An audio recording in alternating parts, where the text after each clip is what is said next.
کہ یہ جو لندن میں فیصلہ ہو رہا ہے، دو اہم فیصلے کر رہے ہیں، کیا الیکشن جلدی ہوگا یا لیٹ ہوگا، اور دوسرا فیصلہ ہے کہ آرمی چیف کون بنے گا۔ تو میں پھر سے آج ساری قوم کے سامنے یہ بات رکھنا چاہتا ہوں کہ یہ ناممکن ہے کسی کا تصور کرنا کہ ایک مفرور، ایک سزایافتہ آدمی ملک کے اتنے اہم فیصلے کرے گا۔ یہ کسی مہذب معاشرے میں نہیں ہوتا۔ اور اس سے بھی بڑی بات کہ جو شہباز شریف پرائم منسٹر ہے، کیا اس سے نہیں پتا کہ اتنا سینسٹیو معاملہ جو کہ آرمی چیف کی سلیکشن کا، یہ کیسے ایک مفرور اس سے کیسے کنسلٹ کر سکتا ہے؟ یہ آفیشل سیکرٹس ایکٹ کی وائلیشن ہے، اور اس کے اوپر ہم اپنے وکیلوں سے بات کر رہے ہیں، ہم اس کے اوپر ایکشن لیں گے، کیونکہ یہ کیسے اتنی بڑی، اتنی امپورٹنٹ پوزیشن پاکستان کی نیشنل سیکیورٹی کے لیے، آرمی چیف کی جو پوزیشن ہے وہ اتنی امپورٹنٹ ہے، یہ کیسے اس مفرور کے سامنے پاس بیٹھ کے ڈسکس کر سکتا ہے؟ اور دوسری بات کہ الیکشن ہوں گے یا نہیں ہوں گے، یا کب ہوں گے، اینڈ میں ہوں گے یا جلدی ہوں گے۔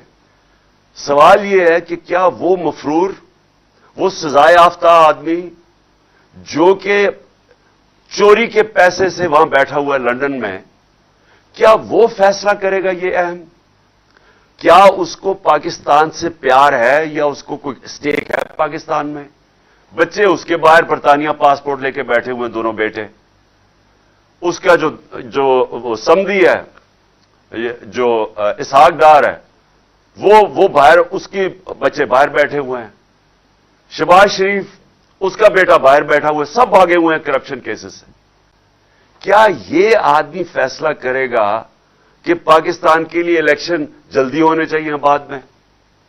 جس آدمی کا صرف مقصد ایک ہے، کس طرح وہ پہلے جو پاکستان کا پیسہ چوری کیا، اربوں ڈالر اس نے باہر رکھا ہوا ہے، اور پھر NRO کیسے لینا ہے، اس پیسے کو بچانا کیسے ہے، جس آدمی کا اصل مقصد یہ ہو، کیا وہ فیصلہ کرے گا کہ پاکستان میں الیکشن کب ہونا ہے؟ سب کو پتا ہے، کوئی بھی معیشت کے ماہرین سے آج آپ پوچھ لیں کہ جس دلدل میں پاکستان گرتا جا رہا ہے، جو اس وقت پاکستان کے حالات ہیں، جو معاشی حالات ہیں، جو مہنگائی ہے، جو بے روزگاری ہے، جو انڈسٹری بند ہو رہی ہے، جو ہماری ریمیٹنسز گر رہی ہیں، ایکسپورٹس گر رہی ہیں، آمدنی کم ہو رہی ہے، جو ہمارے کسانوں کا آج حال ہے، ہر چیز نیچے جا رہی ہے۔ جب ملک کی آمدنی کم ہوتی جا رہی ہے تو ہم نے قرضے کیسے واپس کرنے ہیں؟ قسطیں کیسے واپس کریں گے جب آمدنی کم ہوتی جا رہی ہے؟ اور یہ کیسے ٹھیک ہوگا؟ جب تک یہ حکومت بیٹھی ہے تو ٹھیک نہیں ہوگا، کیونکہ جب تک اکنامک سٹیبلٹی تب تک نہیں آتی، یعنی معیشت جب تک استحکام اس کا ہو ہی نہیں سکتا جب تک سیاسی طور پہ استحکام نہ ہو۔ پولیٹیکل سٹیبلٹی ہوگی تو معیشت کی سٹیبلٹی ہوگی، وہ ہو ہی نہیں سکتی کیونکہ کسی کو ہی نہیں پتا کہ آگے کیا ہوگا، حکومت کتنی دیر چلے گی۔ تو وہ آدمی جس کا پیسہ باہر پڑا ہے، کیا وہ پاکستان کے لیے کیا فیصلہ بہتر ہے، ابھی جلدی الیکشن ہو یا بعد میں ہو، کیا وہ فیصلہ کرے گا؟ کیونکہ اس کا تو انٹرسٹ یہ ہے ہی نہیں۔ وہ تو دیکھ رہا ہے کہ اس کا پیسہ بچے گا کیسے۔ وہ صرف تعیناتی بھی اس طرح ہی کرے گا، دیکھے گا کہ اس کے انٹرسٹ کون بچاتا ہے۔ وہ تو میرٹ کا سوچ ہی نہیں رہا، کبھی بھی نہیں سوچا، ساری زندگی میرٹ کا نہیں اس نے سوچا۔ کب اس نے ججز کے اوپر یا کوئی بھی اداروں کے اوپر جب لوگ بیٹھے ہیں، نیب ہے، یا کبھی میرٹ کا نہیں سوچا، کیونکہ اس کا تو ہے ہی اتنا پیسہ بنا لیا، اب اسے بچائے گا کیسے؟ لہذا یہ ملک کا سب سے بڑا المیہ ہے کہ وہ آدمی جس کا انٹرسٹ پاکستان سے ملتا ہی نہیں ہے، جو کبھی صرف اپنے آپ کو بچانے کے لیے کہ کیونکہ ابھی الیکشن ہوں گے تو اس کو ڈر ہے کہ وہ ہار جائے گا، تو لہذا وہ ڈیلے پاکستان کے لیے نہیں کر رہا، اپنی ذات کے لیے کر رہا ہے، پاکستان کو نقصان پہنچانے کے لیے۔ تو میری دوسرا پوائنٹ یہ ہے کہ یہ بھی آج سارے ملک کو سوچنا چاہیے کہ ایک ایسے آدمی کو کیا ہمیں اجازت دینی چاہیے اتنے اہم فیصلوں کے لیے؟ بالکل نہیں دینی چاہیے۔ اور یہ جو بھی فیصلہ کرے گا اپنی ذات کے لیے کرے گا, پاکستان کے لیے نہیں کرے گا. اب میری تیسری بات, دیکھیں میں 26 سال سے پالیٹکس میں ہوں. 26 سال سے میں ایک چیز کہہ رہا ہوں کہ ہم دوستی سب سے کرنا چاہتے ہیں لیکن غلامی کسی کی نہیں کرنا چاہتے.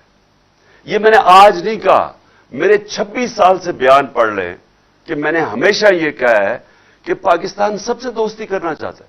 ہم تو اگر کشمیر کا مسئلہ ہندوستان تیار ہو جائے حل کرنے کے لیے, ہاں ہم تو ہندوستان سے دوستی کرنا چاہتے ہیں. میں نے کوشش بھی کی شروع میں جب میں اقتدار میں آیا, لیکن غلامی کسی کی نہیں ہم کرنا چاہتے.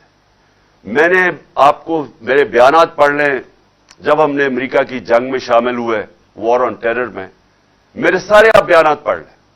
میں ہر جگہ کہتا رہا کہ یہ ہماری جنگ نہیں ہے, ہم اپنے لوگوں کو قربان کریں کسی اور کی جنگ میں.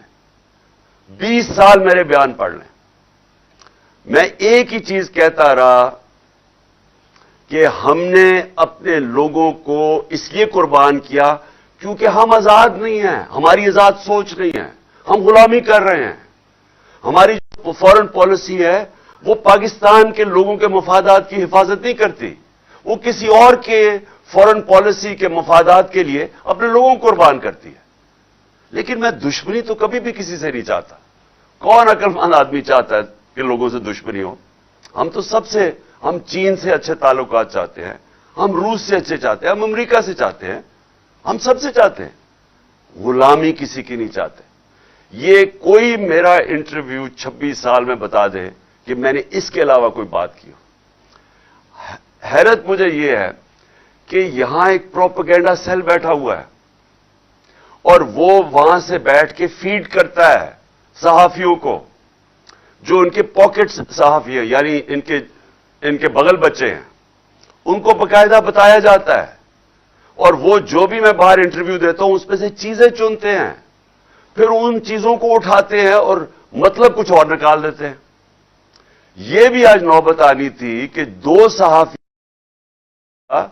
ان کو بیان دینا پڑا کہ ہمارے بیانوں کو غلط پیش کیا جا رہا ہے, یعنی میرے انٹرویو کو غلط پیش کیا جا رہا ہے. انہوں نے کہا ہے, اور وہ غلط اس لیے کر رہے ہیں کہ یہاں پورا پروپیگنڈا سیل بیٹھا ہوا ہے.